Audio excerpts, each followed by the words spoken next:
नमस्कार, मैं पूनम तांगर। आप देख रहे हैं टीएनपी न्यूज। हमारे खास कार्यक्रम हुंकार में आप सभी का स्वागत है।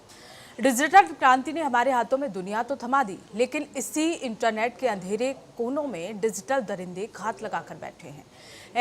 एनसीआरपी के ताज़ा आंकड़े रूह कपा देने वाले हैं। पिछले 5 साल की अगर बात कर ली जाए तो महिलाओं के खिलाफ साइबर अपराधों का आंकड़ा 7.25 लाख को पार कर गया। आखिर क्यों असुरक्षित होती जा रही है इंटरनेट पर आधी आबादी?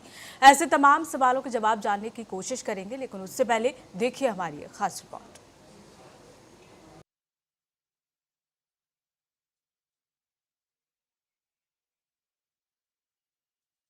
लगातार खतरे में डिजिटल सुरक्षा और अपराध का बढ़ता ग्राफ चिंता का विषय बना हुआ है और इसी को लेकर फेक प्रोफाइल और अश्लील मैसेज से बेटियां परेशान हो रही हैं और साइबर अपराधियों का वार डिजिटल निजता इससे तार-तार होती हुई नजर आ रही है। और आज इसी पर हम चर्चा करेंगे, जहां महिलाएं सजग तो हो रही हैं, लेकिन लगातार शिकार भी साइबर अपराध की लगातार महिलाएं होती जा रही हैं।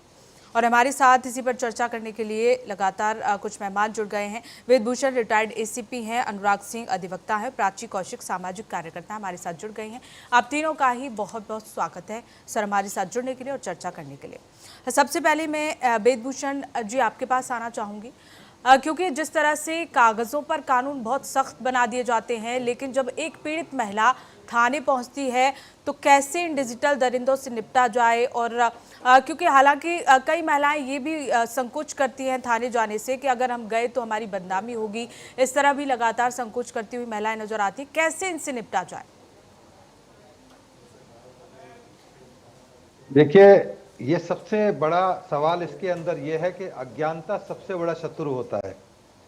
आप तमाम डिजिटल चीज़ों का इस्तेमाल कर रहे हैं पर आपको बेसिक नॉलेज नहीं है तो आप बहुत बड़ी परेशानियों में, तमाम तरह के अपराध आपके साथ घटित हो सकते हैं। सेक्सटॉर्शन, एक्सटॉर्शन और तमाम तरह की जो परेशानियों का सबब यही है कि आपको इन चीज़ों के इस्तेमाल करने का तरीका और इनका क्या निदान है, कैसे आप इनसे बच सकते हैं। यदि आप नहीं जानेंगे तो परेशानी बढ़ सकती है। अभी इस दुनिया के अंदर केवल 5% आर्टिफिशियल इंटेलिजेंस आया है और तमाम तरह के डिजिटल जो साइबर क्राइम हो रहे हैं, यदि 100% एआई आ जाएगा तो यदि आप नहीं जानेंगे, इन तमाम चीजों की जानकारी नहीं रखेंगे तो आपके ऊपर एक तरह से पहाड़ टूट पड़ेगा मुसीबतों का। तो इससे बचने का तरीका यही है कि जब भी आप कोई डिजिटल चीज इस्तेमाल करें, उसके बारे में बेसिक जानकारी जरूर आपके पास में होनी चाहिए कि क्या उसकी तरीके हैं और कैसे उसका उपाय है, कैसे उससे बच सकते हैं। और थाने जाने पर इसका कोई उपाय जल्दी से पुलिस वालों के पास भी नहीं है, ना किसी अमेरिका जैसे कंट्री में वहां पर अवेलेबल है। इसका इलाज केवल ये है कि केवल सतर्कता बरती जाए और यदि अपराध हो जाए तो उसके लिए जो डिजिटल तरीके हैं उसी तरह से इसकी अपराध की जांच की जाती है, इन्वेस्टिगेशन की जाती है। क्योंकि अपराध केवल देश और किसी शहर तक सीमित नहीं है, वर्ल्ड वाइड कहीं रिमोट एरिया से, गांव से, देहात से, दूसरे कंट्री से इस तरह के अपराध किए जाते हैं। तो ये तमाम जानकारियां आपको पता हो कि कैसे इस्तेमाल करें, यदि हो जाए तो क्या करें। क्योंकि बिल्कुल, यानी एक कि हेल्पलाइन महिलाओं नंबर भारत को सरकार ने। जागरूक होने की ज्यादा जरूरत है। ठीक है, अनुराग सिंह जी मैं आपके पास आना चाहूंगी। नए कानून बन गए हैं बीएनएस 2023 में, अगर बात कर ली जाए तो महिलाओं के खिलाफ साइबर अपराधों को लेकर, साइबर स्टॉकिंग को लेकर, डीप फेक या अश्लीलता फैलाने को लेकर कितनी कड़ी सजा का प्रावधान है? क्या ये सजाएं डिजिटल अपराधियों में खौफ पैदा करने के लिए काफी हैं? देखिए, सजाओं का महत्व जब कोई भी अपराध आता है तो बहुत ज़रूरी है उसको समझना कि सज़ा डेटरेंट नहीं है। सज़ा की वजह से कोई भी अपराधी रुकता नहीं है जी। वो अपना अपराध करता चला जाता है। और जिस विषय पे हम लोग आज चर्चा कर रहे हैं ये बहुत संवेदनशील विषय है। इसमें अक्सर ये देखा गया है कि जितने भी सोशल मीडिया को इस्तेमाल करने वाले लोग हैं जी। जितने भी लोग जो व्यक्तिगत रिलेशन बनाने के लिए, व्यक्तिगत संबंध बनाने के लिए चेज करते हैं पब्लिक प्लेटफॉर्म्स पर, और उस इंटरैक्शन के दौरान जब कोई चीज़ें होती हैं तो जो अभी वेदभूषण जी ने कहा कि सेक्सटॉर्शन और एक्सटॉर्शन दोनों बहुत ज़्यादा देखा गया है। और जो दूसरा पहलू है कि जब हम थाने जाते हैं तो वहाँ के प्रति जो एक संवेदनशील अप्रोच होना चाहिए, ऐसा महिलाओं को लगता है कि उनके साथ शायद अच्छा ना हो या उनकी बदनामी हो।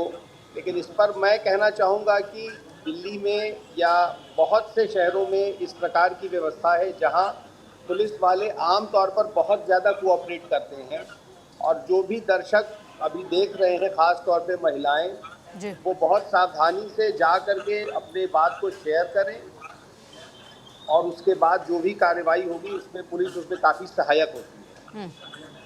जी बिल्कुल। प्राची कौशिक जी, जिस तरह से बात हो रही थी संकोच को लेकर, यहाँ महिलाएं संकोच ज़्यादा करती हैं पुलिस के पास जाने से या किसी भी अपने करीबी या परिवार वालों को बताने से। हम डिजिटल इंडिया की बात तो करते हैं, लेकिन क्या हमारा समाज मानसिक रूप से इतना तैयार है कि वो महिलाओं की डिजिटल मौजूदगी को सहजता से स्वीकार करे?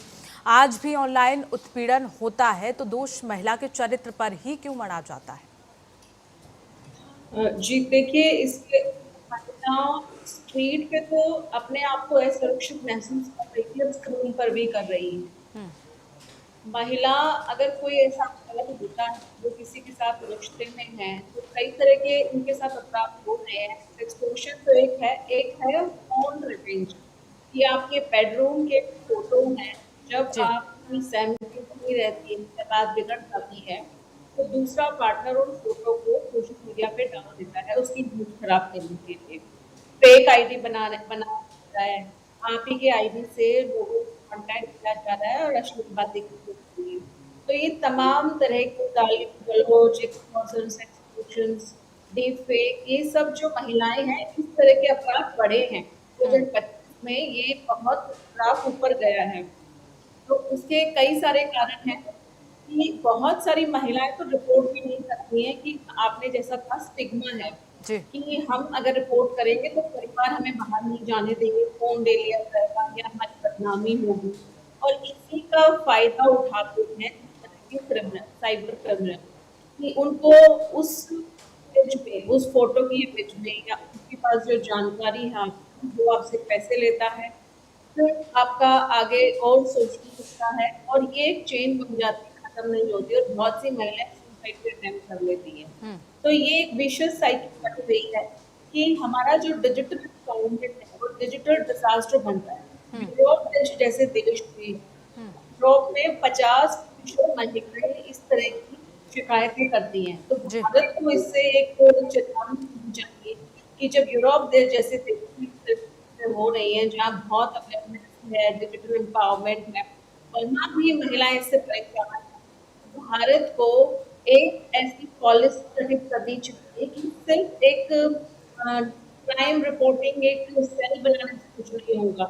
एक लिमिट सेट होनी चाहिए, विदिन 24 आवर्स, 48 आवर्स वो डेटा ऑनलाइन वेब पोर्टल से हटा दिया जाए, जो किसी लड़की के करियर चरित्र के लिए आपको इतना आसान हो गया है, और ऑनलाइन आपको बदनाम करना, एक फोटो चाहिए आपको, आपका फोन चाहिए, या फिर आपकी एक फेक आईडी क्रिएट करनी, इतना आसान हो गया, ये होना नहीं चाहिए।